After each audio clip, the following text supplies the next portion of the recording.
Good evening, everyone, and thanks so much for coming to the fourth speaker of our Leadership Symposium, because here at Doane, we build leaders.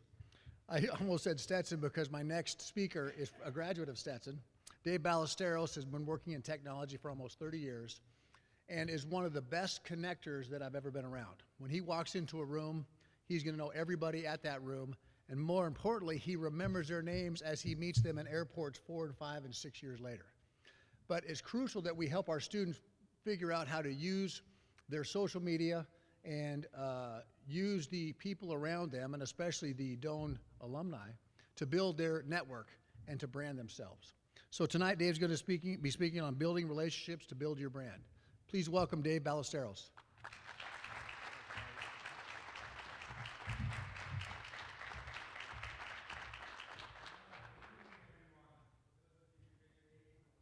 Food's digesting, and we're trying to keep you awake, and if you haven't eaten, so we'll try to get you to some food. But great to be here back in Crete.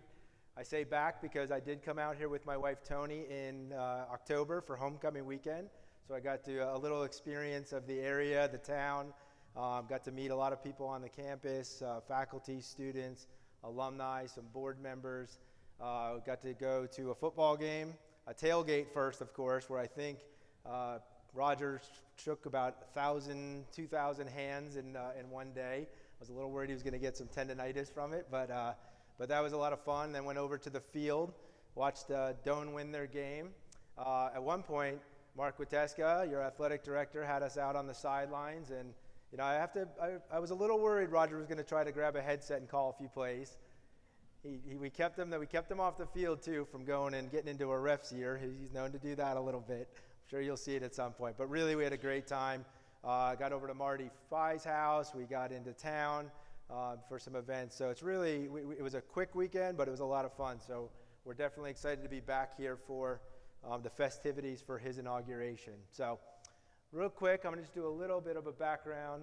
Make sure I'm hitting the right button here, right arrow. Let me see here. Did it go? Perfect. Okay, so little background on me. I grew up in a little town in New Jersey, Ridgewood it's called. Everything in New Jersey is a township.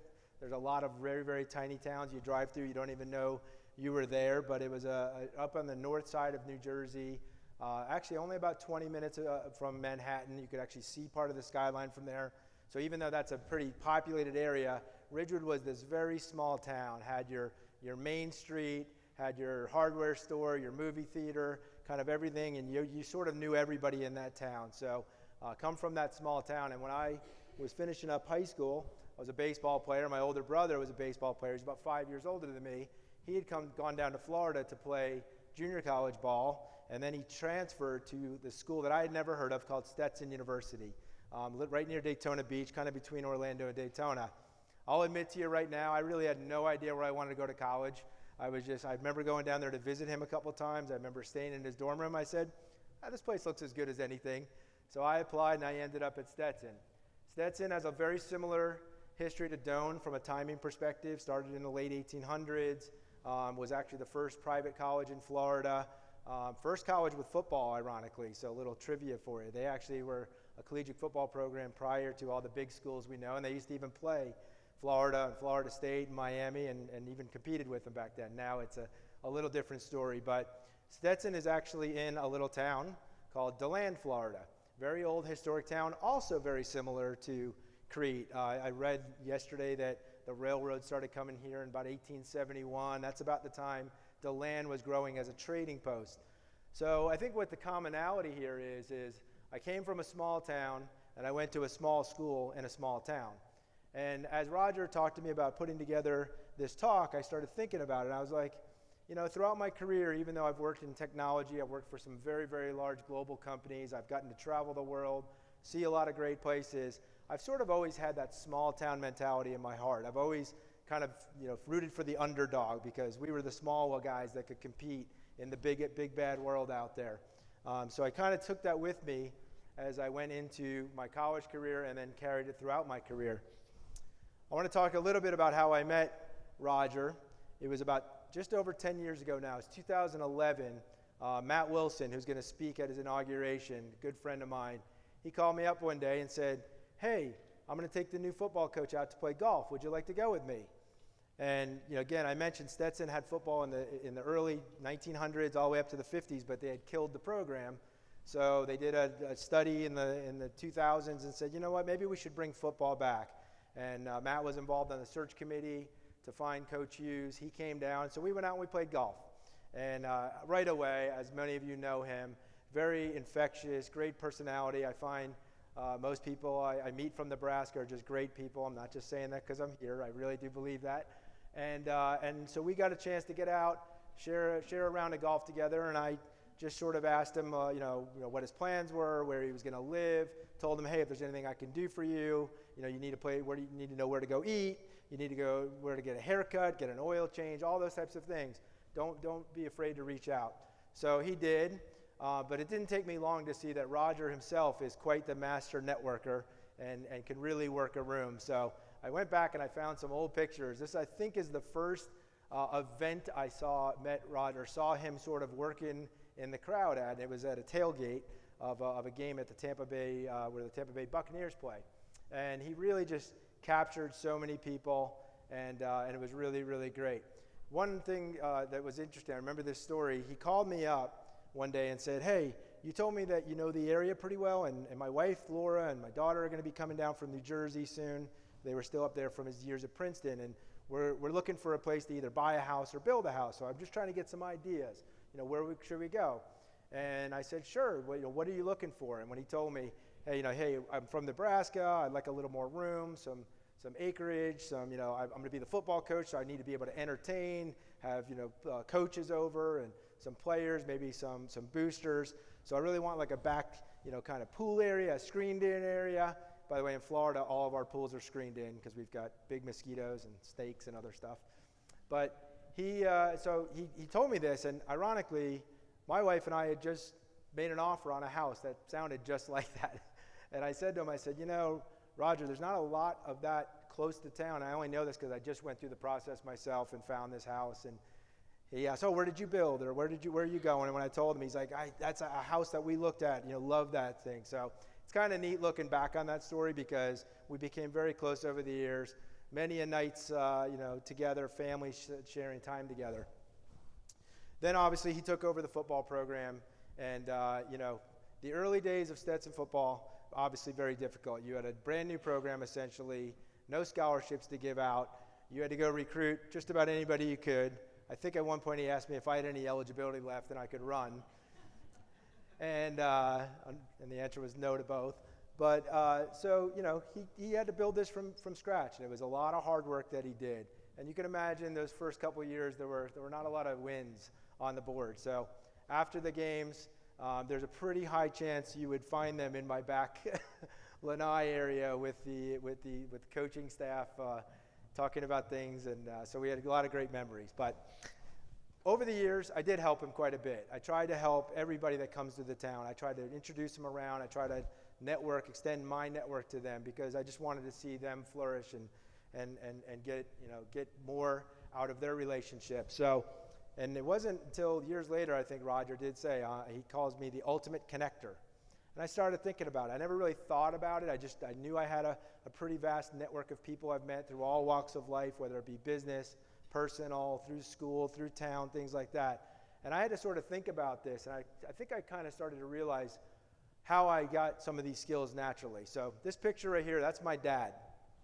I'll tell you a little quick background on him. He was actually a minister, but he only had a church that he was a pastor of until I was about 2 years old. He ended up going to work for this organization called Ministers and Missionaries Benefit Board. They were basically a nonprofit that gave pension plans, medical plans to ministers and their families. In fact, Martin Luther King and his whole family were under their plan. My dad got to meet Dr. King several times, several other people. By the way, they called it M&M Board for short, and I always thought he worked for the candy company. I was like, wow, this is great. Dad, where's all the candy? But anyway, my dad traveled a lot. And and this picture was great when I went back and found it. I can't even imagine, you think of rolling luggage now. He would carry these big, heavy suitcases, through airports and all over the place. I mean, no wheels on those things. What a great idea, right? Put wheels on a suitcase. Why didn't I think of it? So he started going around, but there's something else he would do when he wasn't traveling. He would be reaching out to people, constantly connecting with people all the time. I threw this picture up. We were joking the other night of, I know there are some students maybe here or online watching, and I wonder if they even know what that is. That's the old Rolodex. You know, that was where you kept all your phone numbers. That's where you business cards, if you had them, tucked them in there. My dad had a Rolodex, and he would take that Rolodex, and he had a phone in our kitchen. It looked just like that. I had to go pull one off the internet, but it looked like that, except the cord was about 20 feet long. He would stretch that thing out around into the dining room, and he would just be on the phone all the time, talking to people, you know, and he'd hang up that call. He'd go back to dial a new number and go back and talk to them. He also was bilingual, so we'd get a lot of inbound calls, people returning his calls. So as soon as I heard, "Hola, ¿cómo está? Me llamo," I'd be like, "Dad, it's for you." He's the only one that spoke Spanish in the house. So he was the guy that would go out there and just make sure. Not only was he reaching out to say hello, he was asking you about your life. He was asking where you've been, where are you going, and if he knew you were going to a certain city, he would call somebody he knew in that city to make sure you had somebody to go meet with. It was just in his nature to be that way. By the way, then he got new tools. He got a cell phone, and he just had that in his address book. So he would just use that. He got really dangerous now because he just didn't have that 20-foot cord anymore. He was just calling away. He'd be sitting at baseball games. He was passionate about baseball, and he would just be on phone calls at the game all day. So as my dad passed in 2011, unfortunately, just before Roger and Laura came into Doane, so he didn't get a chance to meet him. But my brother said it really well at my dad's funeral. Our dad was LinkedIn and Facebook before it ever existed. He gave him a phone and an address book, and he was pretty dangerous. So, you know, some of the things I think I just learned over the years naturally, and I try to, I think to this day, follow these things. And it's hard when you just sort of do it naturally, and then you need to put it together in a presentation format and talk about it. But some of the keys, I think, anyway, to building relationships, and there's a lot of different things they can do, but I think these are just sort of, you know, the key basis things. Number one, you know, be genuine, right? Don't. There are a lot of people fake it. That you can tell they're calling you for something. I'll steal this from Matt. You know, he told me there's certain people that they're the third question guy, right? They call you up. Hey, how's it going? Hey, how you been? You been traveling? And then whatever they're asking you next, that's what they're really calling you for, right? It's that third question, and that's okay. People do it, but I think just being genuine and really caring about people, being respectful of their time, ask for their time. You know, one of the things I find, I tend to just answer the phone quickly when it rings. You know, I'm just like, oh, I should answer it. And I go, hello. And sometimes people just assume you have all the time in the world to talk when actually you were probably too busy. So I think a great habit is when you call somebody, just ask them, hey, do you have a few minutes? Is this a good time, right? Because then it at least lets them know that it's going to be a little bit of a conversation. I think it's really a benefit to you. You get a little bit more out of it. I think showing interest, especially if it's somebody you're trying to connect with, whether it's through business, whether it's for fundraising, a donor, anything you're trying to do, especially if you're hoping to get something out of the relationship, it's worth taking the time to invest in them as well. Do a little research. There's plenty of tools out there nowadays, to go learn about where they're from, what their interests are, things like that to make that common bond.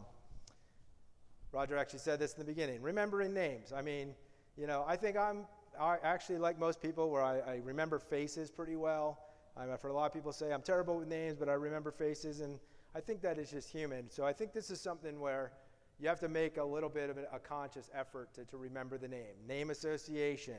You meet somebody, their name Brett. Maybe think of another Brett and just kind of associate it in your head. So the next time you come across them, you're like, Brett, okay, you'll remember the other one. Just little things like that. And I will tell you, this has helped in business situations for me. I remember presenting to a very large hospitality company, a technology project we were working on. They start with the letter M. Roger has a ton of points with them.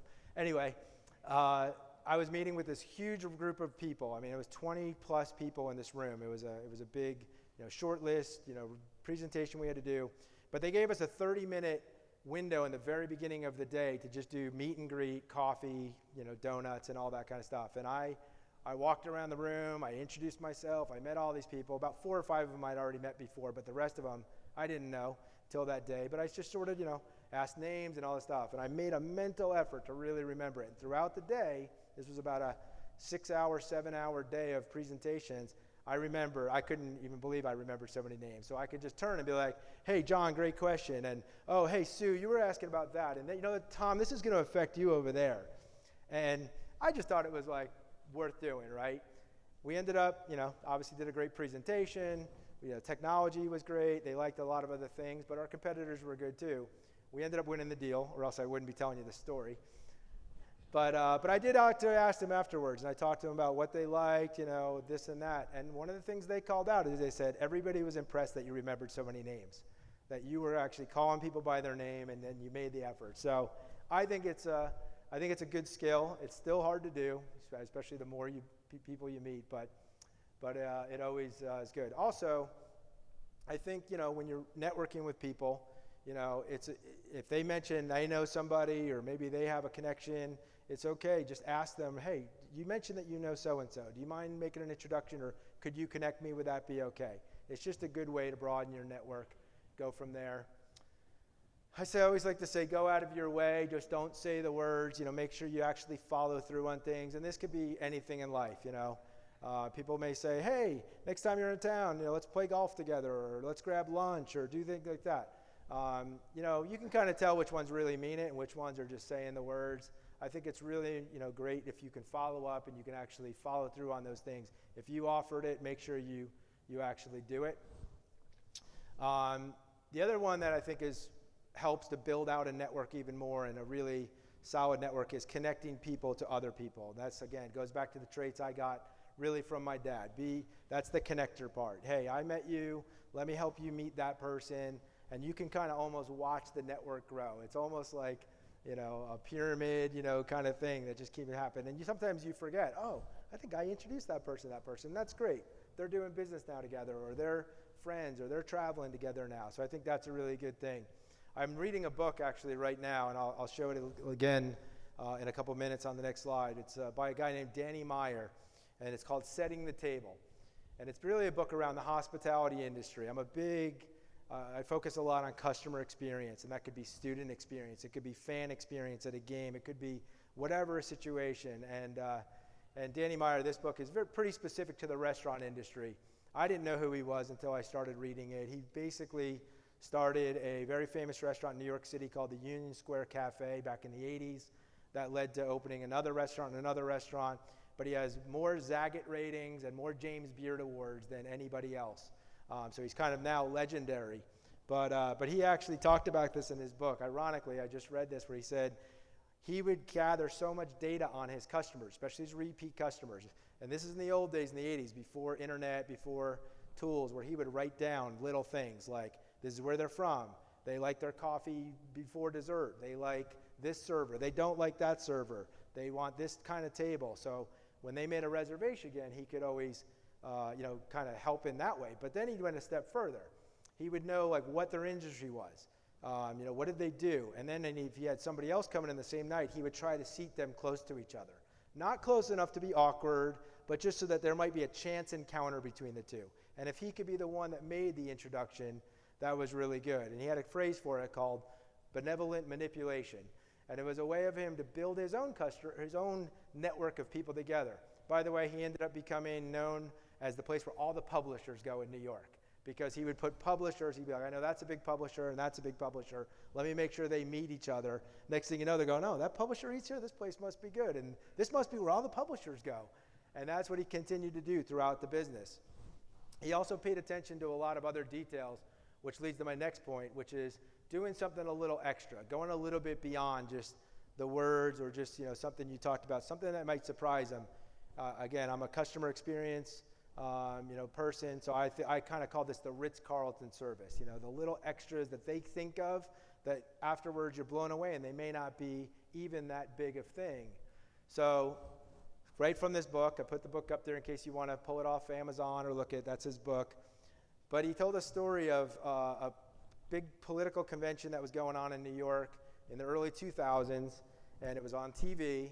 And afterwards, a bunch of these high-powered press came into his restaurant. It was Tom Brokaw. It was all these big press of the day. But because the event went so late, they didn't sit down to dinner till after 11 p.m. In fact, Danny himself was leaving to go home. He had been there all day, but he stopped by the table to talk to them, and he said, hey, thanks for coming in and dining with us. I know you guys are going to have a late night. You're going to be here so late, we might have to serve you eggs for dessert. And one of the gentlemen at the table laughed and said, yeah, you probably are, but I bet you can't serve us eggs daffodil. And he said, okay, yeah, you got me on that one. Been in the restaurant a long time, never heard of it. So before he left, he went to the kitchen and talked to his chef. And he said, hey, guys, go look up and see what eggs daffodil is. Do you ever heard of it? They're like, no, never heard of it. The internet was there then, so they looked it up. They figured out what it was. They figured out how to make it. It's a certain way you get the eggs creamy, and you add in different things. And sure enough, he went home, but at 2 a.m., they served eggs daffodil in a copper pot to the people at the table. The next day, the chef said to him, he said, how did the rest of the night go? I left. They said, it was amazing, but the eggs daffodil blew them away. He said 12 years later, he was at a dinner party, and Tom Brokaw was telling people the story about the eggs daffodil. So the point of that is, it didn't take much. It just took, hey, let me make the extra effort. Let me go talk to the chef. Let's go look it up. They just had to do an internet search. They had the eggs, they had the ingredients, but they made that extra step, and it made it a very, very memorable experience for them. Another thing he talks about in the book is I mentioned that he takes pieces of information and he kind of kept a record of it. And by the way, technology has even made it easier, right? You can go through Open Table, you can go through all these different things. So now he had a lot more data. He knew preferences. He knew where people ate before, what other reservations they made. He called them dots, collecting dots. And he believes in always be collecting dots. And then that way you can build sort of a matrix or a map, if you will, of these things. So he leveraged technology, and to this day he does it. I don't know about you, but I'm now excited to go try one of his restaurants next time I'm up in New York. So let's talk about technology. It's now become a very, very big part of our world, obviously, and social media and all these different methods of connecting with people are the norm. The Rolodex is kind of gone, right? I think of LinkedIn as sort of the modern day Rolodex, a lot easier, a lot better way to connect with people. I will say also, I believe business and personal social media networks are really collided. There's businesses that really promote themselves on Facebook or on Instagram or Twitter. There's LinkedIn, even though it's thought of as more of the business networking site, that's social media too. It's a way people share kind of what they're into, what they're doing, thought leadership type topics. So these are the very used tools every single day. But I think there's some things to be wary of when you're on these. Number one, I always say be cautious. All social media is publishing. It's not your content. So when you're putting it out there, you've published it. People can pull it up. There's historical data. So you always want to be careful, especially work-related things. I guarantee employers looking to hire kids out of Doane or any school are going to be looking not just at LinkedIn and their resume. They're going to be looking at their Instagram. Like, what kind of person is this? How do they spend their personal time? Just kind of get an idea of the person. So always be cautious of that. Be selective. Now this one, I look at this a certain way. Maybe not everybody does. I'm pretty protective of my network. I feel like LinkedIn is the Rolodex, even though it's easy. I try to keep it limited to people I actually know, people I've actually interacted with, whether I've done business with them, I've met them somewhere, we've had some kind of meaningful conversation. I try not to just accept. I know in especially other social media platforms that are up there, people are looking for the blue check. They want to say, I've got, 10,000 followers and things like that. I feel like this is where I think it's a little bit better to be selective so that you really know your network. When I look through my LinkedIn, and I do have thousands of connections, I actually can pretty much remember everybody on there. I can remember where I met them, how I know them, if I worked with them, if I did business with them, if I met them at a conference, things like that. So I think that's just a good practice. Not you can do however you want to, but that is, I think it just makes your network a little bit more real and pristine. Be active. This again gets more into the business side of things. It's good to read other people's content, their thought leadership, maybe make comments on it. You can like it. Don't want to get too carried away with liking everything, because then it seems like you're just liking.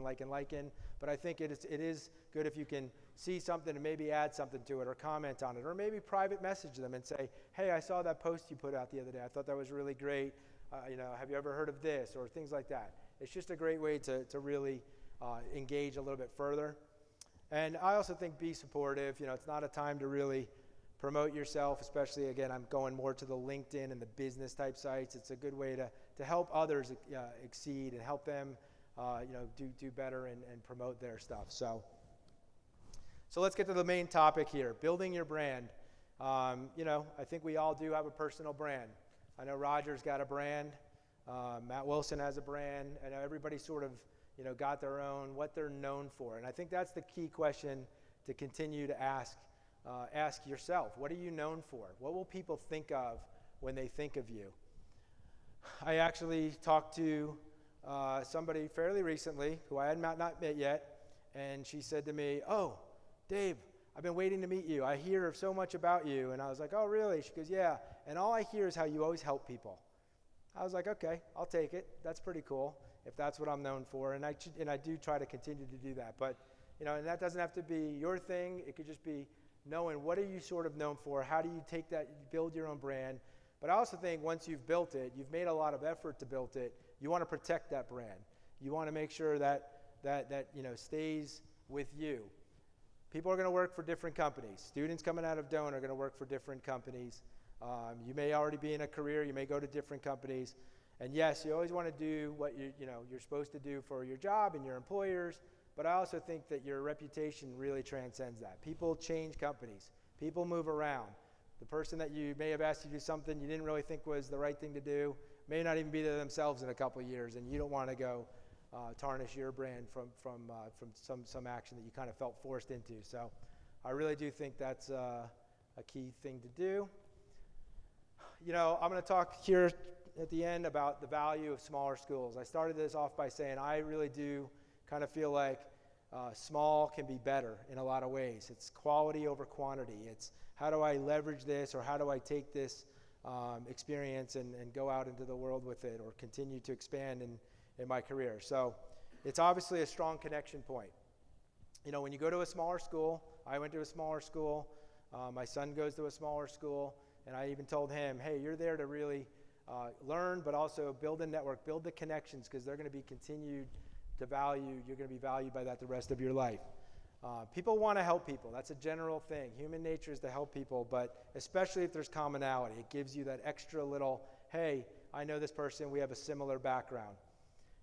Again, more for people that are out going into the job market, the careers, spot another Doane grad. Go to your alumni directory, even if you're already in a career. Continue to look for that connection. And the technology does make this really easy now. You can filter very, very easily, Doane or Crete or things like that. And you can get people at companies that, okay, they have a connection. They went to Doane. Maybe they took an online class. Maybe they got a master's. It's a great way. I do it to this day with Stetson and other places, Ridgewood, things like that. So I think you can continue to use that as a way, not to get anything guaranteed, right? But it is a little bit of an instant trust factor. You're going to get at least the benefit of the doubt before until you get to know them better. I really do think it's okay to leverage this, take advantage of it. In fact, other schools. I live in Florida. I'm going to guess there's my wife has a couple degrees from UCF. But, it's a school. It's a huge school. It's 70, 80,000 students. Nothing wrong with that. But when somebody goes, oh, you went to UCF? I went to UCF. I'd be like, yeah, so did a bazillion other people.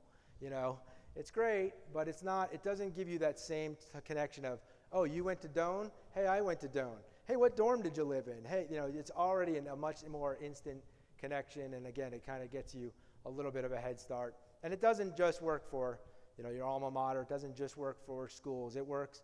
It's a good way with anything. Your hometown, a common sports team, an experience, someplace you travel to. And that's why, again, looking through, technology, seeing where people have been, where they just went, it's just a great way to build some of that instant connection. And you can obviously probably tell this, always be networking. I think anywhere you are, it's an opportunity to meet somebody new, ask a few questions. I enjoyed Steve's conversation earlier today. He talked about this too. He says he's more interested in your journey. He wants to know how did you get here? Tell me more about yourself. And I think it's always good to be curious and ask those questions, because it's just going to lead you to more of building that stronger relationship going forward. So Doane is the launching point. I had to throw the rocket ship in here. We've been talking about Doane athletics, taking off. We're going to the next level. But I really do think this is a great place, as great as any, to take it and leverage it going forward. True to my own word, I network. I now have a connection to Doane. So I would say my network is now your network. Students out there, reach out to me. That's my LinkedIn, my email address. If you're looking go work for a company, you're looking to try to get in somewhere, look at my network. If I'm connected with somebody, send me a note, and then I'll be happy to say, hey, make a connection for you. So that's really it. So with that, I would say thanks for having me. Looking forward to the great weekend ahead, and looking forward to Oakland McColloch coming up next.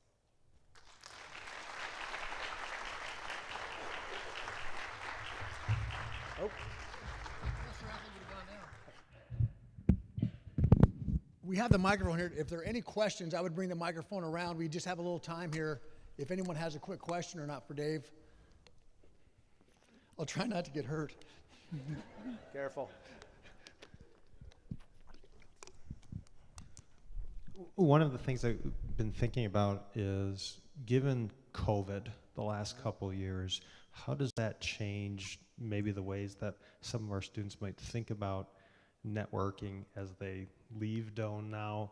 How does it change how we talk to our students who are coming into Doane and their last couple years of high school have been under very strange conditions? What do you think of that? Yeah, no, it's a great question, and obviously very germane topic of the times.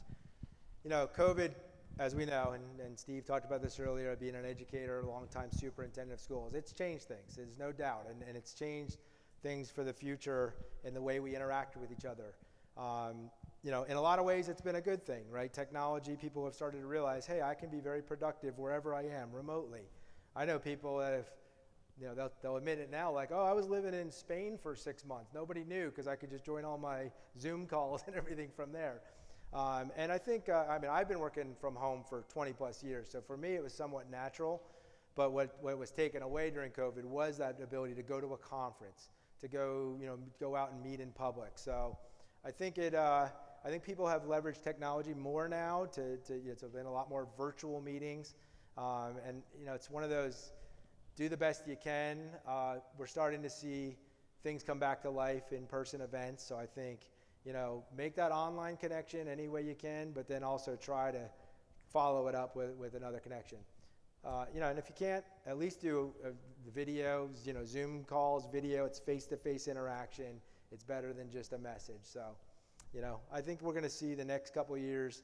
I think it really has changed the way businesses are going about it. I know so many companies that are just closing down their corporate offices. There's no office to go to anymore, which, in a way is really sad, because it was a great place to go have that interaction, the old conversation around the water cooler, right? I also think that, sometimes going to an office could be a little counterproductive. You can spend too much time at the water cooler. So it's that balance that's going to be key.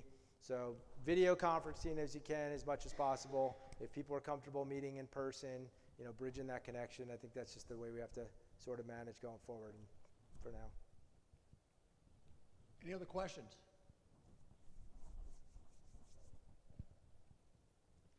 Wow, I must have covered If not, Dave, again, will be out in the reception area there.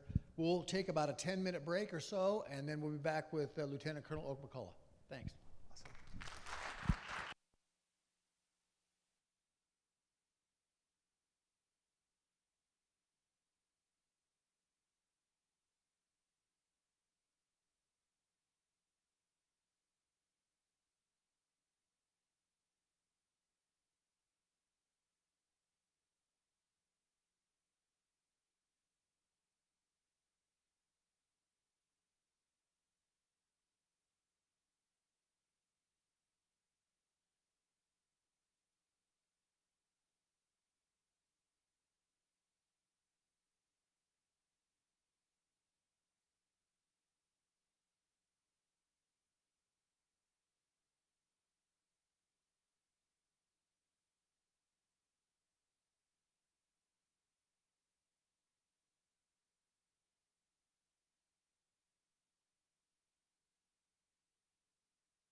We'll get started in about 3 minutes. About 3 minutes.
Our keynote speaker tonight is retired Lieutenant Colonel Oak McColloch. I've gotten to know Oak very well and was so impressed when I first got to Stetson to start the football program. He came to me immediately and was hoping to partnership. He was an ROTC recruiter. And what I didn't know is Oak was the #1 ROTC recruiter in the country and won that award numerous times. Oak had a 23-year career in the Army. He's stationed at Saudi Arabia, Iraq, Bosnia, and Kosovo, and he received 31 military service awards. He's an unbelievable speaker on leadership, is a great role model for those who are trying to model leadership, and I was so impressed with what he did when we went to the point where we interviewed our captains. He was always on the interview panel with me to make sure that I didn't let my heart, as I liked a kid, he could talk about the leadership skills right away. I'm really pleased to introduce Oak McColloch as our keynote speaker for the Leadership Symposium here at Doane. Thanks, Oak. Thanks, Roger. Thank you. Good evening. How you doing tonight? So, Roger just told you I spent a little bit of time in the Army, had a successful career, loved every minute of my time in the Army, got to go 45 countries on 5 continents, got to do some amazing things that I would never have gotten to do if I hadn't been in the Army. And then when I got done, I ran a food bank for a couple years, and we'll talk about that. And another great organization did great things, and I was successful there.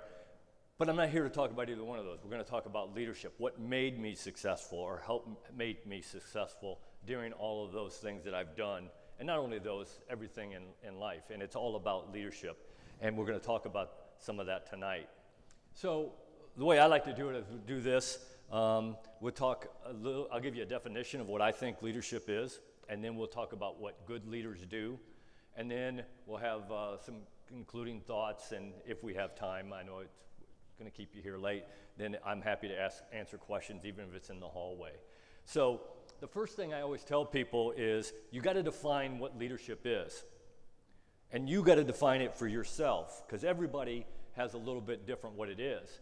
I'm going to tell you I use the Army's definition, not only because that's what I grew up in, but I think that's a pretty good definition, okay?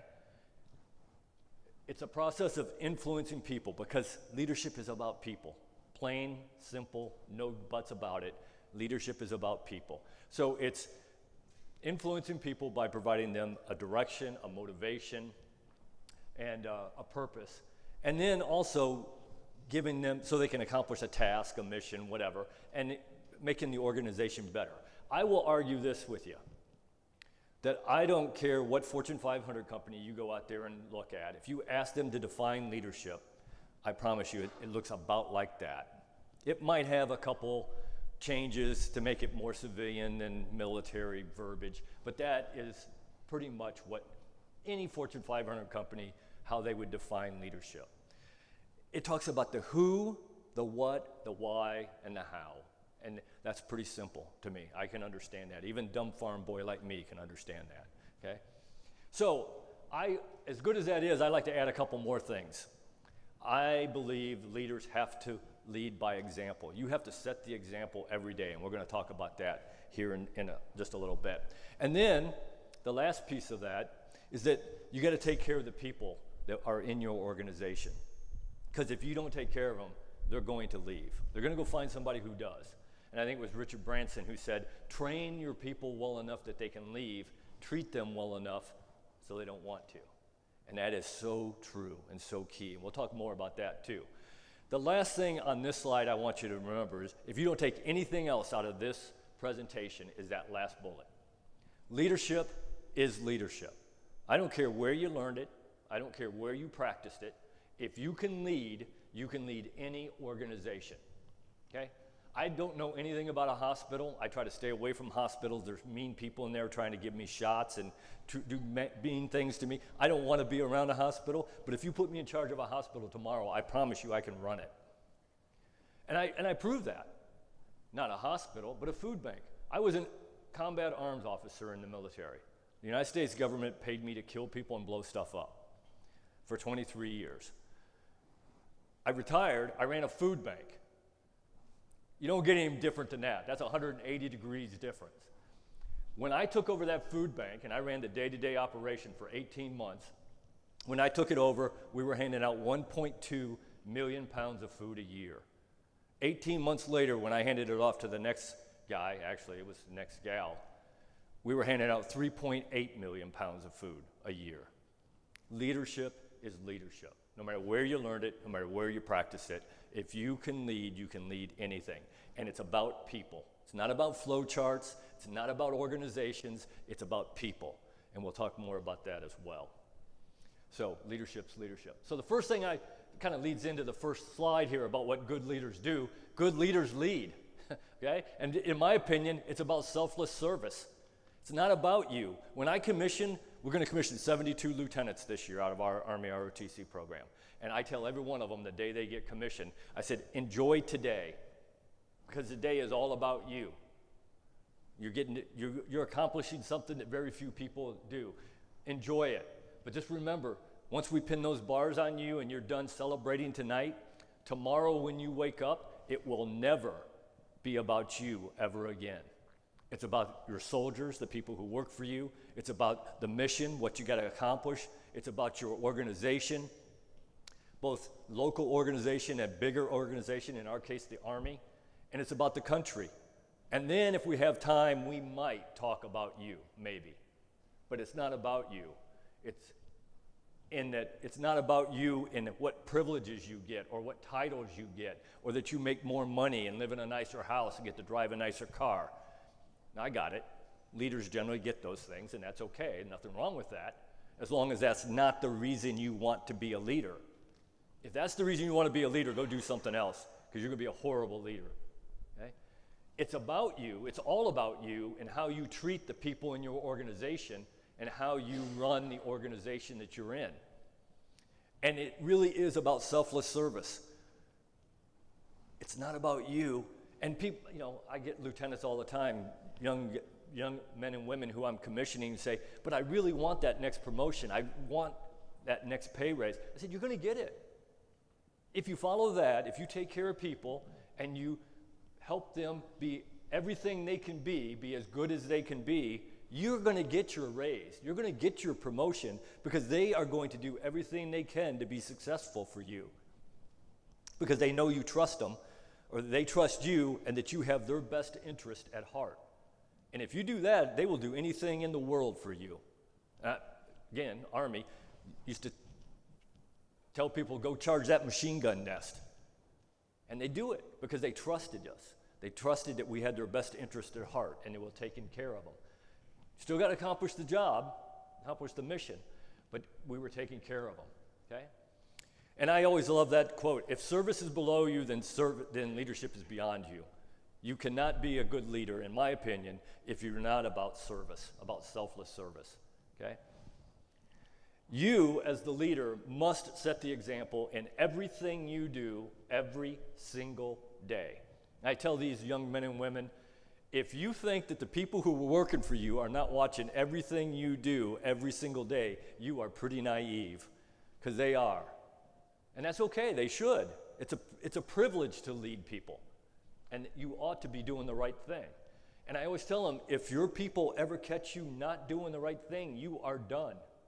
You might as well go somewhere else and do something else, because they will never trust you ever again. So that thing there, 24 hours a day, 7 days a week, 365 days a year, you do not get to take a vacation from being the leader.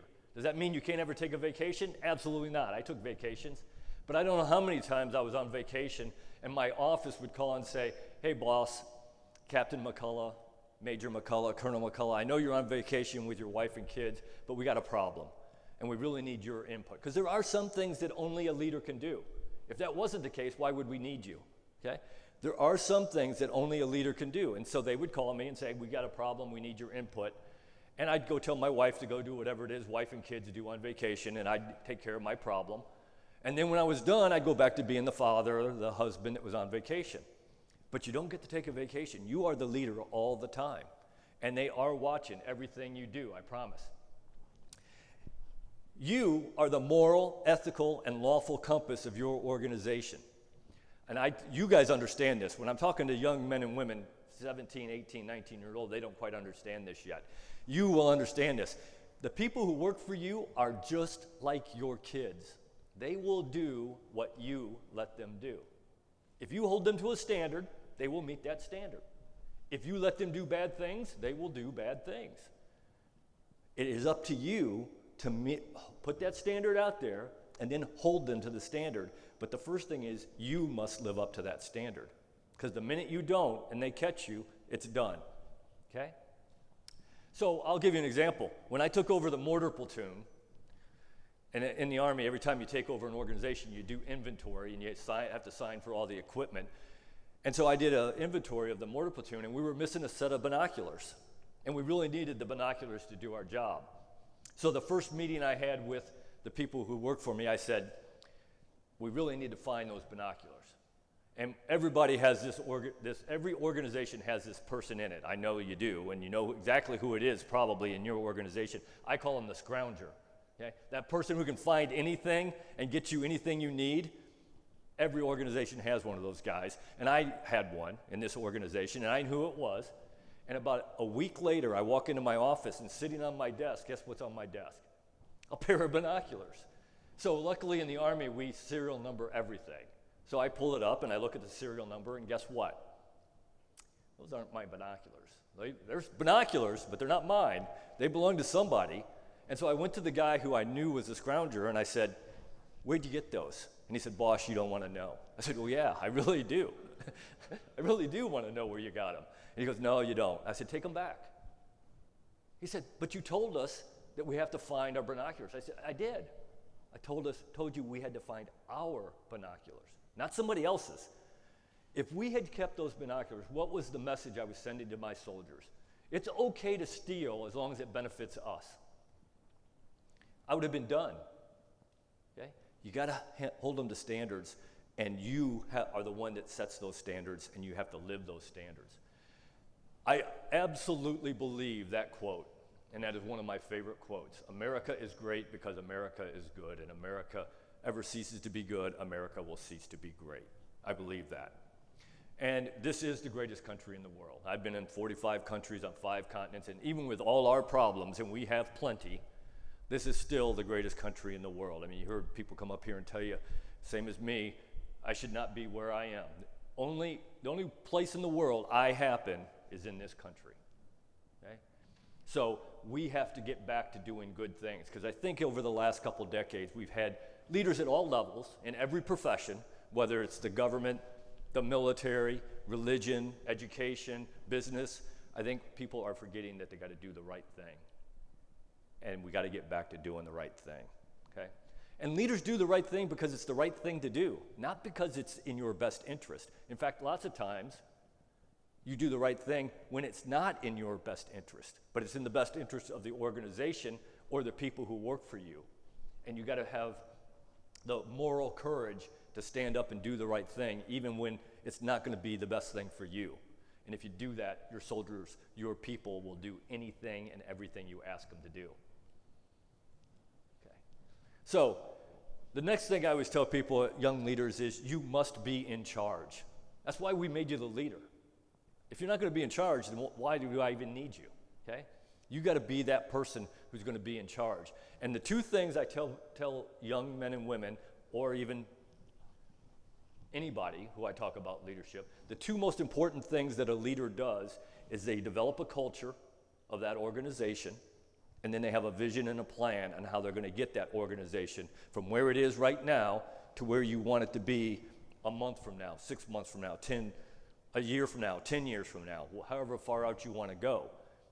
But you got to have that vision and that plan to do it. And really is, you got to tell people not only what you want to accomplish, but the how and the why. How many people in here, when you were 17, 18 years old, somebody told you to do something, did you ever ask why? No, I never asked why. You told me to do it, I did it. These kids today want to know why. And you know what? There's nothing wrong with that. It took me a couple years to figure that out, for this old man to figure out that there's nothing wrong with them asking why. I have found out that if you can tell them why, not only the how and what you want done, but the why you want it done, now they're willing to do anything you ask them to do. But you got to tell them why. They got to understand what it is. And the analogy I always use is I hate math. M-A-F-F, math. Math and I don't get along, okay? I hate it. But I loved physics. Why? Because I knew why I was learning the equation, to build a better bridge, to build a better building. Just teach me an equation, I don't care. It doesn't mean anything to me. But tell me why I need to learn it. Now I got it, I understand. And that's really this generation. They want to know why, and that's okay. Nothing wrong with that whatsoever, okay? So then, once you figure all that out, you got to communicate to the people who are working for you that, the how, the why, the what, where you want to go and why. Because if you think you as the leader is the ones who are going to get that organization there, you are sadly mistaken. The people who are going to get you from where you are today to where you want to be 10 years from now, 5 years from now, whenever far out you want to go, are the people who work for you. So they got to know that. They got to know the how, the why, the what. And I'll give you an example. In the Army, every time you take a new job, one of the things they do is they send you to school for 2 weeks, 3 weeks, whatever, and teach you the things that you need to know to be successful. So I was getting ready to take over an Army ROTC program at the University of South Alabama in Mobile, and they sent me to my pre-command course. And it's a 3-week course, and I was in a classroom with 30 other lieutenant colonels learning the things that we needed to know to be successful. And I couldn't tell you any of what I learned there at this point. But the thing I can tell you is during that time, the 2-star general, General Winfield, the commander of Cadet Command, the person in charge of all the ROTC programs, walked in and he talked to us for about 35, 40 minutes. I don't remember a lot of what he said, but I do remember this. He said, if you are taking over an organization that is not making your mission, not commissioning the right number of lieutenants every year, and I was taking over an organization who had not made its mission in 7 years. He said, then you need to lay awake at night thinking about how you're going to fix that organization. And I took that to heart. So I went back to my office, back to the dorm room or the hotel that we were staying in, and I took out a 3x5 card, which still sits on my desk today, and I started writing out how I was going to fix my program. I was taking over an organization that had 53 cadets in it. The first thing I did was write my goal, my vision, where I wanted to be 3 years from now when I handed that program off to the next lieutenant colonel. I said I want to have 150 cadets in the program. I wanted to triple the program in 3 years. And then I started writing down how I was going to do that. Number one, the first thing I wrote, take care of the cadets in our program. Because if you bring them in and you don't take care of them, they're leaving. I just talked to a young lady today who that happened to. Did something, they didn't take care of her and she left. Okay? That is a fact. You got to take care of the people. So that was the number one thing I put. Number two was every day, make every cadet in that program want to be like me. Set the example for them every day. Show them what a leader does, how they walk, how they talk, how they interact with people, and make them understand that that's the standard. Because they join the program for a reason, just like they come here for a reason. And if you give them the right reasons, they'll stay. So I did that, and I narrowed down some other things, but those were the big ones. And then I went back to my school after the course was over, and I explained to my people what it was that we were going to do. And I said, the only reason you are here and the only reason you get paid is to take care of the cadets in this program, period. I knew I had to change the culture of the organization because it wasn't that way. And I said, you must set the example every day for our cadets. And I said, I'm going to start that. I'll be the top one. I'll set the example for you, and then you got to set it for everybody else. 3 years later, when I handed that program off to the next lieutenant colonel, we had 179 cadets in the program. Not only did I triple it, I got then some. It works. Figure out the culture you want. Figure out the vision and the plan on how you want to get from where you are today to where you want to be, and communicate that to the people who are going to get you there, and you can get there. It's amazing the things that you can accomplish, okay? Then you got to be decisive. Anybody here ever worked for somebody who couldn't make a decision? That's fun, isn't it? Gives you a lot of confidence, not only in that organization, but in the people, the person who you're working for. That's horrible. That is one of the worst things I can ever imagine, to be working for somebody who can't make a simple decision. And you know, as I go around and talk to people, so some organizations will have me come and spend a day because they're having some problems, and they'll say, we just need a new set of eyes. And one of the things I almost always find is there's somebody in that organization who's afraid to make a decision. And when I ask them, why didn't you make that decision? What's the answer I normally get? Because I didn't have enough information. Well, I'm here to tell you that the world where you have all the information that you need to make a decision, that's called fantasy land. That world doesn't really exist, okay? Most of the time, you are never, ever, ever going to have all the information you want. And that's okay.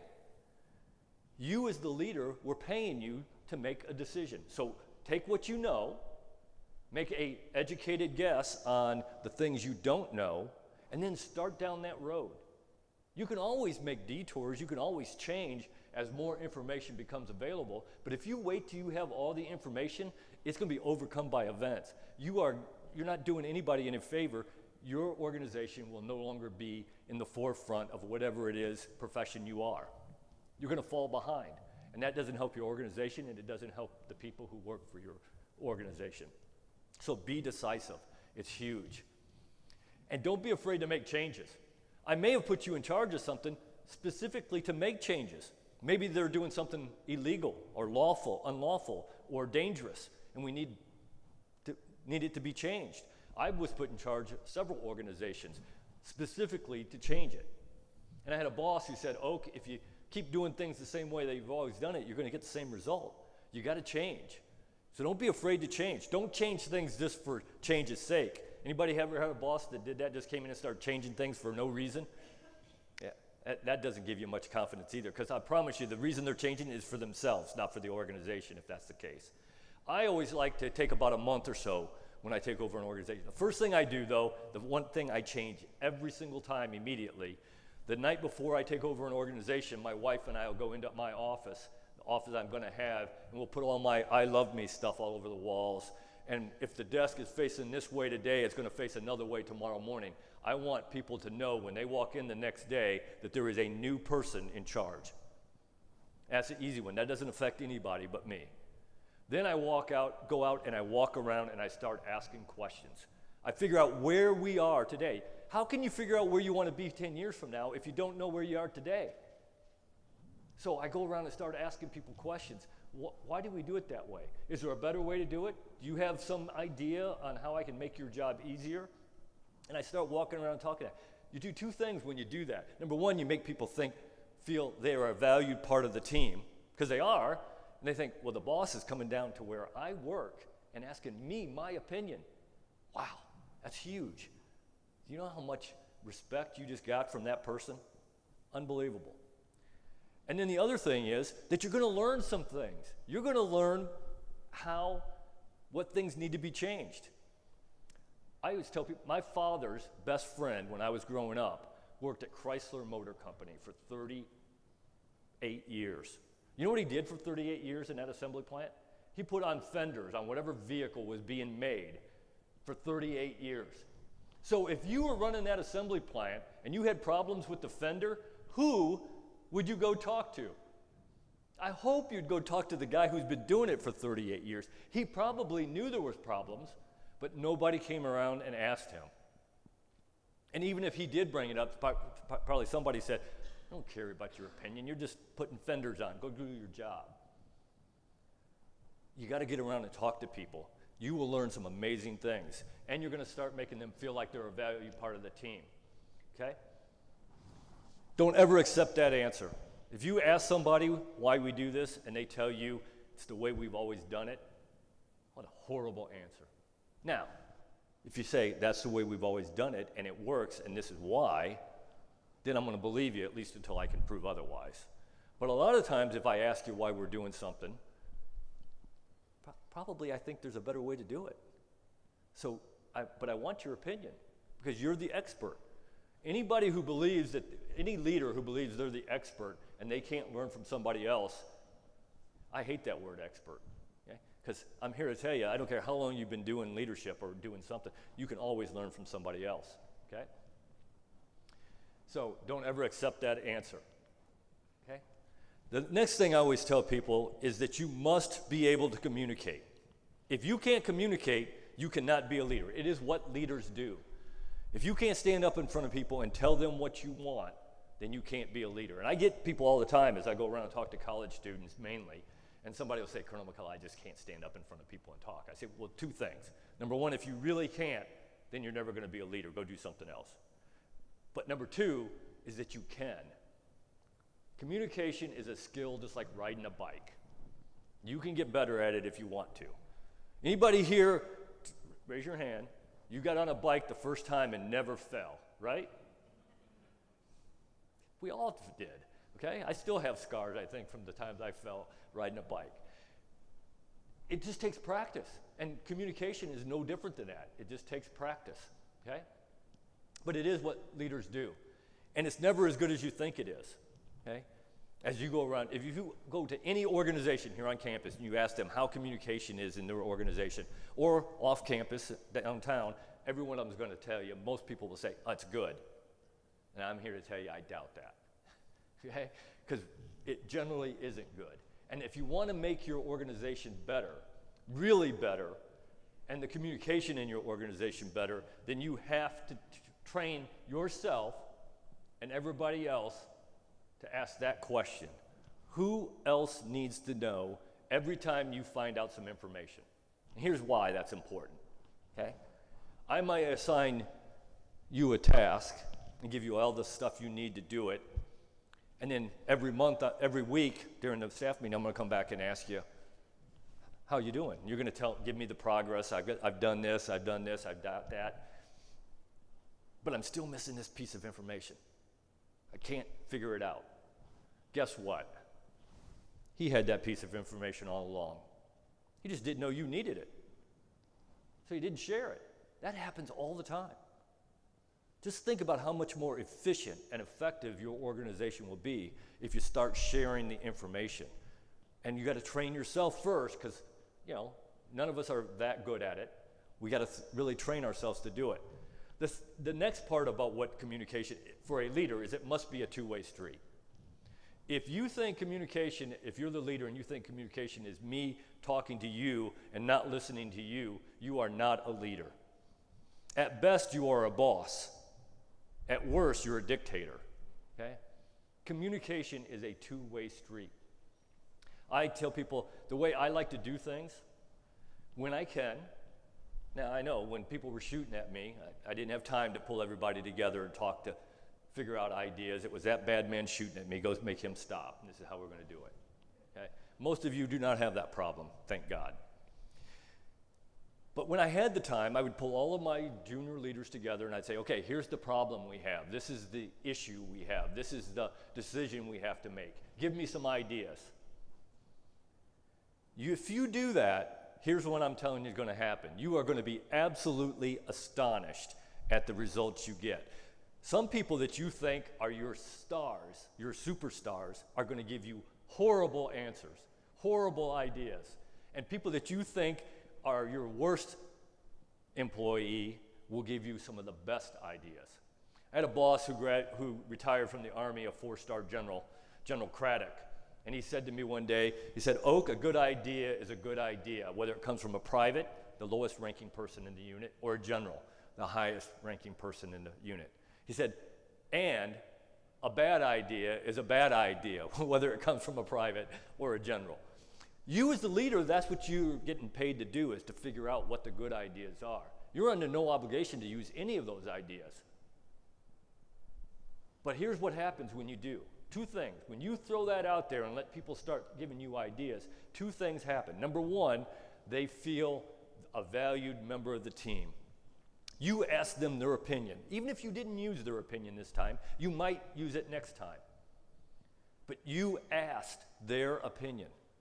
And number 2 is that once you do come up with the solution, and generally what I found I did was I take a little bit of your ideas and a little bit of your ideas and a little bit of Dr. Hughes's ideas, and I'd throw in a little bit of mine, and we'd throw it all together, and that'd be the solution we came up with.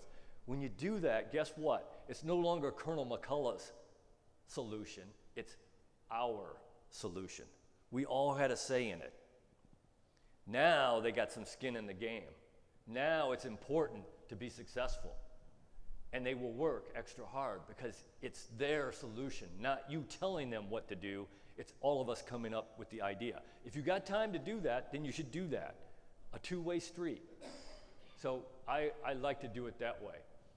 When you communicate with people, you must be concise, succinct, and easily understood. That old adage, if it can be misunderstood, it will be, is absolutely true. How many in here have ever given the people who work for you a job, a task, and given them the resources and said, this is what I want, and 3 weeks later when they bring it back to you and you look at it and you say, that's not what I asked for. And they said, oh yeah, it is. You know what? When you look back on it, I bet you that is exactly what you asked for. It's not what you wanted, but it is what you asked for. Okay? So you got to be concise, succinct, and easily understood, because they will misunderstand it if you can. And I always use Napoleon. Everybody in here knows who Napoleon is, I'm sure. The greatest general that ever lived. We still, in the greatest army in the world, use things that Napoleon came up with in 1805. Okay? When he was on the battlefield directing the battle, he sat up on his big white stallion, and standing right next to him, he had a low-ranking corporal that would stand there. And when it would come to the point where he had to put out new orders to his generals, he would write the order and then he would read it off to this corporal. And after he did that, he said, okay, young man, tell me what I just asked you to do in your own words. And if the corporal could do that, great order. Easily understood, send it out. If the corporal couldn't, then he started over again. Because if it can be misunderstood, it will be. Everybody who's in a leadership position needs a Napoleon's corporal. And they can't be somebody who's afraid to hurt your feelings and tells you exactly what you want to hear. That's a waste of time. It needs to be somebody who is not afraid to hurt your feelings. In my career, I was lucky. I was always lucky. My wife was my Napoleon's corporal. And believe me, she has no problems hurting my feelings. Okay? In fact, I think she likes to on occasion. But she kept me from doing some stupid things. I'd come home this is true. I'd come home and I'd say, hon, you know what I'm going to do tomorrow? And I'd tell her, and she'd look at me and she'd say, are you stupid? You can't do that. And I think to myself, well, I didn't think I was, but you know what? When I started thinking it through, I was like, yeah, I was going to do something pretty stupid. She kept me from doing it. If you don't have that Napoleon's corporal, I promise you, you are going to do something stupid. You got to have somebody who you trust that's going to tell you the truth when the emperor's new clothes. You got to have that person who's going to be honest with you. And if you don't, you're going to do some pretty dumb things. Last piece about communication is meetings. None of us have ever sat through a boring meeting, right? If we're honest and we've been in leadership positions, we've led boring meetings, okay? Me included. Here's how to fix that, because it doesn't have to be that way. You're the leader. It can be as good or as bad as you want it to be. You can have good, effective, and efficient meetings, and it is really this simple. And it really is this simple. 3 things. Number 1, you must have an agenda, and that agenda goes out not when they walk in the door. You're wasting your time. That is an absolute waste of time. Hand it out 2, 3, 4 days, 5 days before your meeting. That way, they get to come. They can do the research that they need to do to talk about the things you want to talk about. There's a concept. They actually come prepared. They've already done the research. Otherwise, they don't have the research, and you're just wasting your time. So it must go out ahead of time. Number 2, you must have a time limit. And the shorter, the better. I'm here to tell you, if you're running a meeting and I'm in there and you go over an hour, you have lost me. I may still be there physically, but I'm thinking about fishing. I'm thinking about having a beer. I'm thinking about the ball game. I'm thinking about something, but it isn't what you're talking about. Okay? Got to have a time limit, and the shorter, the better. And then the last thing is you must stick to the agenda. You have to be brutal. I don't know how many times I've been running a meeting, and one of my best people would come up with this great idea, and they'd throw it out there, and I'd say, whoa, stop. That's a great idea, and we can talk about it after the meeting in my office. We can talk about it next meeting, but right now we are talking about what's on the agenda, period. End of story. If you do those 3 things, you will run meetings that people actually like to come to because they're effective, they're efficient, and you get things done. If you don't do those 3 things, then here's my suggestion to you. Take a box and put it outside the door so that when people come to your meeting, they can put all their sharp objects in there so they don't poke their eyes out during your boring meeting. Okay? It really is that simple. But you have to be able to communicate. And you got to be able to train your team. You, as the leader, are responsible for the training of your team, making sure that they can do the things that you're going to ask them to do. You're going to expect them to do it. You got to train them, invest the time, the money, the resources to make sure that they can do what you're going to ask them to do. If you don't do that, then how are you going to get mad at them when they don't do what you ask them to do? You got to invest that time, energy, and money, and training, and all those things in your people. And if you do that, then that leaves you to do more things that only leaders can do. And again, if that isn't the case, then why do I need you? Okay? Anybody here ever work for a micromanager? That's fun, isn't it? Somebody who stands over your, it always kills me. They'd say, Oak, here's what I want you to do. And then they'd stand right over my shoulder and say, well, I wouldn't do it that way, I'd do it this way. And I wouldn't do that. I just want to turn around and say, then do it yourself. You gave me the task. Leave me alone and let me do it. You trained me. You know I can do it, so leave me alone. And here's the evil of micromanaging, and it really is evil, is that when you do that, when you micromanage somebody, you are cheating that person out of an experience. But worse than that, you're not just cheating that person out of that experience, you are cheating everybody who ever works for that person for the rest of the time that he or she works for you out of that experience because they can't pass it on. So you could be affecting that organization for the next 20 years because you micromanage somebody. And I got it, it's hard. When you give somebody a task and you can see them struggling and you know you could do that task in about 20 minutes, it is hard not to just walk up and say, get out of my way, I can do that. But you are not helping anybody when you do that. You're not helping that person, you are not helping your organization, and you certainly are not helping yourself. You have to let them struggle and learn how to do it themselves. Here's the beauty of that. If you tell somebody not how to do it, but what to do, then you're using their experience and their knowledge, and you're gonna be amazed at how they come up with how to do stuff. Would it be the way you did it? Probably not. Who cares?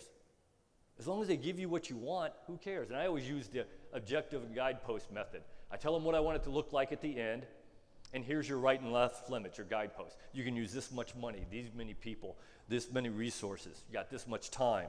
Then if you can't do it in all that, come back and talk to me, and we'll figure out if I need to give you more stuff or just say, hey, it's not worth it then. But if you do that, then they will amaze you at what they accomplish, okay? Then you gotta be a mentor. If you are a leader, and I always tell people this all the time, if you call yourself a leader, and I come up and ask you, who are you mentoring? And you tell me nobody, you are not a leader. You're a boss. Because leaders produce more leaders. You must mentor somebody. Now, you can't mentor everybody. There's not enough time. I got that. But you got to pick out those one or two people that you really think have some unbelievable, untapped ability and mentor them. Because we have to replace us. At some point, old people like us aren't going to be here anymore. We got to create the next generation of leaders. And the only way you do that is being a mentor. And if you are not providing feedback to people on a regular basis, then you have no right to be mad at them when they don't produce what you're asking them to do. They may think they're doing exactly what you're asking them to do. They don't know. You didn't tell them. You got to provide feedback, both good and bad. It's easy to provide good feedback, right? Everybody likes to walk up on somebody, slap their back and say, you're doing a great job. Keep doing that. And that's good. I would tell you, even the people who are doing a good job, you can still find one or two. Well, you might want to work a little bit harder on this area. Maybe be even a little bit better. But if you have somebody who is not meeting your standards and you are not walking up and looking them directly in the eye and say, you are not meeting the standard, here's why, and here's the difference between a boss and a leader. A boss then walks away. A leader says, and this is how we're going to fix it.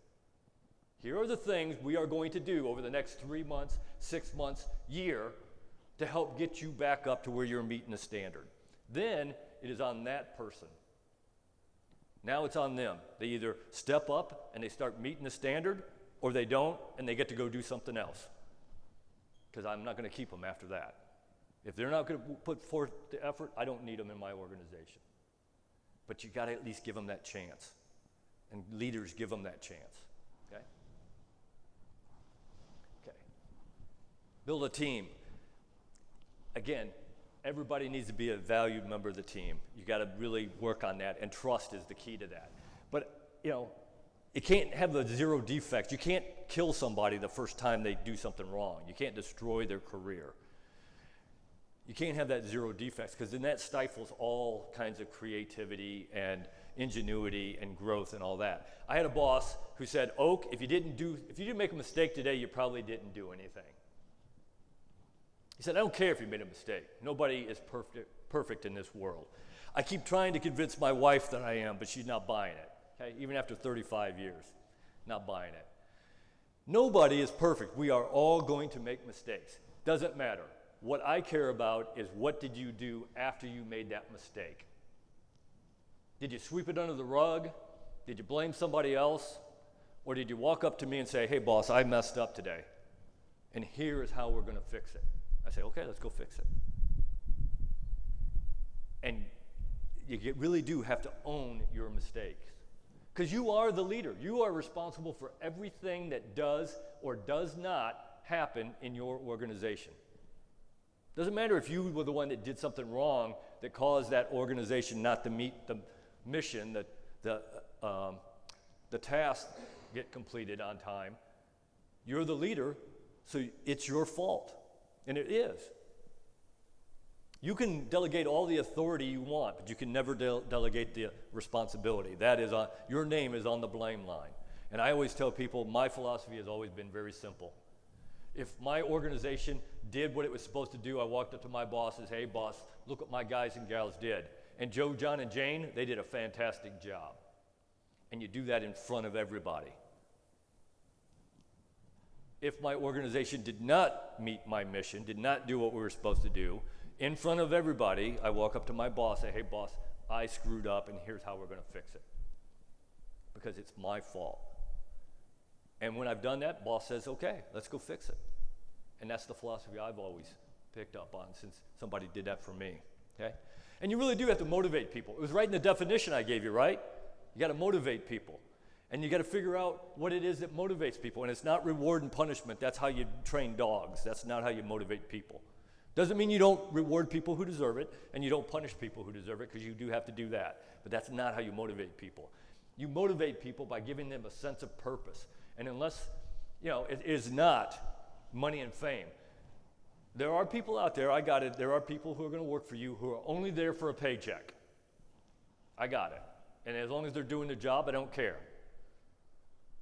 If that's what motivates them, good, I'll keep paying them as long as they keep doing their job. But that is not what motivates most people. What motivates most people is a sense of purpose. We all want a sense of purpose in everything we do, whether it's our relationship, our job, our hobby, whatever it is. And the way to find that is to find out what makes your organization unique. That is going to tell you what their sense of purpose is. In the Army, that was easy. As a combat arms officer, I'd get my mission. I'd walk in and I'd say, we support and defend the Constitution of the United States. We defend the American way of life. Let's go north. Kill people, blow stuff up. Motivated. Never had a problem motivating people like that. You know what? That didn't work at the food bank. Because every organization is different. So you got to find out what makes that organization different, what makes it unique. And when you do that, your job is going to get 100% easier, I promise you. And I'll give you an example. I was at the food bank. We're getting ready to do this annual handout that we do, the largest handout of food that we did at our food bank. And we're going through the planning process. I got all my junior leaders in there. We're around a big table, and we're going through. And about 4 o'clock, I see everybody closing their books, putting them in a bag, starting to move around like they're getting ready to leave. And I said, what are you doing? And they said, well, it's 4 o'clock. It's time to go home. I said, we're not done. I said, but it's 4 o'clock. It's time to go home. I said, okay, fine. You know, being an Army guy, that concept just doesn't even register, that you go home at 4 o'clock instead of when things are done. But I said, okay, that's fine. Get up and leave. But before you leave, let me make one thing absolutely clear to you. 3 weeks from now, when we're handing out food, and that 19-year-old unmarried young lady has to go home and can't feed her 2-year-old daughter because we didn't get this right, it is your fault. How many people you think left? 0. Got it. Figured it out. They really were why they were there, was to help other people. And you just had to convince them of that every once, remind them of that. If you find out what is their sense of purpose, you can motivate everybody. Okay? Again, leadership is a continuous learning experience. I tell everybody, if you want to learn, be a better leader, you have to do reading. You have to read books, articles, blogs. Now, there's a bunch of crap out there on leadership too. It's just like anything else. But that's okay. You can learn something just as much from that as you can from something that's good. You read something and you realize that that isn't a good way to do things, and you say, yeah, never doing that. Okay? You can learn from that as well. But you got to read all that stuff. And I always tell people, you want to read autobiographies.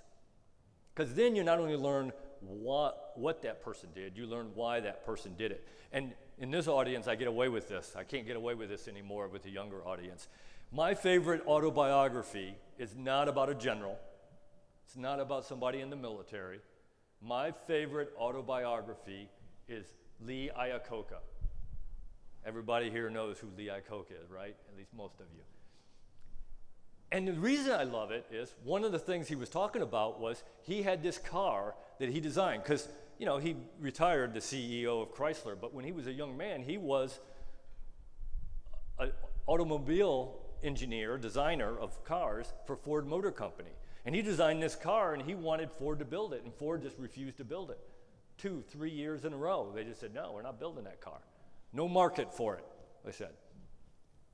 He eventually, and through the book, he's talking about how he got them to eventually say yes. And anybody know what car that was? Ford Mustang. I think he had a pretty good idea.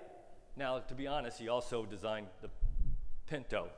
But, okay. Again, nobody's perfect. Not even Lee Iacocca. But that's the kind of things that you get to learn. Not only what they did, but why they did it and how they did it.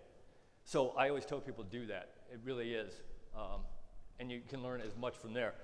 I tell people you got to keep a journal. I had a general one day when I was a lieutenant, a young lieutenant. He said, Lieutenant McCulloch, you need to keep a leadership journal. Every time, because I was at a talk like this, and I'm sitting there without a pad of paper in my lap, and he said, "What are you doing?" He said, "You got a 4-star general up here talking, and you're not taking a note?" He said, "This guy's giving you some nuggets that you're going to use the rest of your life. Start keeping a leadership journal." And I've done that ever since. I don't care who's talking. I can always write down something. Okay? When I ran a little leadership mini camp a couple years ago at Stetson. I had Dr. Hughes come in. I was back there writing notes. I mean, we can all learn from everybody, okay? Never, ever, ever avoid a leadership position. Great leaders want to lead. I want to lead all the time. I don't care what it is, I want to be the leader. When I go home at night, I know, and I walk in my house, I know I'm not the leader anymore. I got it. Okay? There's a reason I've been married for 35 years. Successful, happy marriage, because I know who the leader is in my house, and it ain't me. Okay? But then in the morning when I walk back out, I want to be the leader again of everything I do. Great leaders want to lead. We can sit here and talk about leadership forever. I can give you all the knowledge I have. Dr. Hughes can give you the knowledge he has. We can bring everybody up here who knows anything about leadership and talk about it forever. But until you actually do it and practice it, you're not going to get good at it. And we're all going to make mistakes, and that's okay. You're going to make mistakes. You just learn from those mistakes, and you're okay. Leaders get results. In the real world, results do matter. You can do all the things I just talked about, and if you don't get results, it doesn't matter. Okay? In the real world, results matter. In fantasy land, okay, everybody gets a trophy and everybody's a winner. That's not the real world. And the one I always love is when somebody will tell me, "Colonel McCullough, I don't judge myself against other people. I only judge myself against myself." And I say, "Well, that's great, you should." I said, "But if you think for 1 minute other people aren't judging you against other people who are doing the job you're doing, you are sadly mistaken and very naive, because we are. That's how we do promotions. That's how we decide who's going to get the raise. That's how we decide all those things, because it does matter if you get results. Some jobs more than others, but you got to get results. That's what we're paying you for, is to get the results." Okay, last slide. Leadership is a journey. It is not a destination. If you wake up one day and you say, "I'm the best leader there is, can't learn anything else, go do something else," because you are a worthless leader at that point. I'm telling you. You never get there. I don't care how long you've been a leader, you can always learn something from somebody. Okay? It is a destination. That quote up there, I wish I could take credit for that quote. That is a fantastic quote. That is my favorite quote. It hangs on my wall, and it has ever since the guy who said it to me said it. And it was by Master Sergeant David Powell, a guy who worked for me. And I say he worked for me, he was probably a better leader than I was. One day we were sitting there talking about what we were doing, commissioning second lieutenants and how important it was. And he said to me, he says, "You know, boss, great leadership handed down from generation to generation is what develops great nations." And I thought, wow. What a powerful quote. And you know what the most powerful part of that quote is? You can take that word and you can substitute anything you want. Company, university, sports team, hospital, doesn't matter. Doesn't change the meaning of that quote one bit. Because every organization needs great leadership. That is my favorite quote, and I absolutely believe that. Because whether you are the next generation, whether our generation, our job is to develop that next generation by being mentors, by teaching them the things setting the example for them and teaching them the things they need. Because at some point, we are going to hand it off to them. And hopefully we did a good enough job that they're going to do a better job than we did. Because we will get what we sowed, I promise you, okay? And the next generation has that responsibility to keep improving, to do the readings that they need to do, to practice their leadership and all those things. So it really is about the next generation. Just to bring it all back to the beginning, it's about selfless service. It is not about you. It's about the people in your organization. And if you go about it that way, because it is about people, if you go about it that way, you are going to be a successful leader, I promise you. The last thing I tell our brand new lieutenants as they're walking out the door is I say, make a difference. Great leaders make a difference in people's lives. in organizations. That is what they do. It is a privilege to be a leader, and it is a privilege. But that has some responsibilities. You need to make a difference in people's lives. Use that authority and responsibility to make people's lives better. Last thought. What's your legacy going to be? I've talked to a couple people here and say, and I've told them, look, your legacy, what you want is that you have affected the next generation of leadership long after you're gone. You want to be that person who sets the standard, who mentors people, who teaches people the right way to do things, who sets the example. You don't want to be that leader who goes home 15 minutes early every day because they can, or who doesn't set the standard for people, who doesn't care about their people. You want to be that good leader that really does care. And I always tell people, be that leader that you were meant to be. Make the effort. If you're going to do it right. Make the effort to be the best leader you can be. Okay? Thank you. Appreciate it, guys.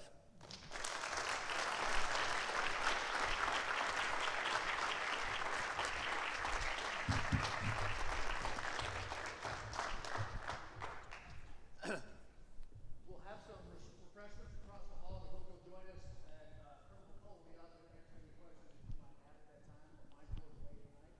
Thank you so much for coming. Our first week of leadership. I'm so happy that you're here, and hopefully we'll get.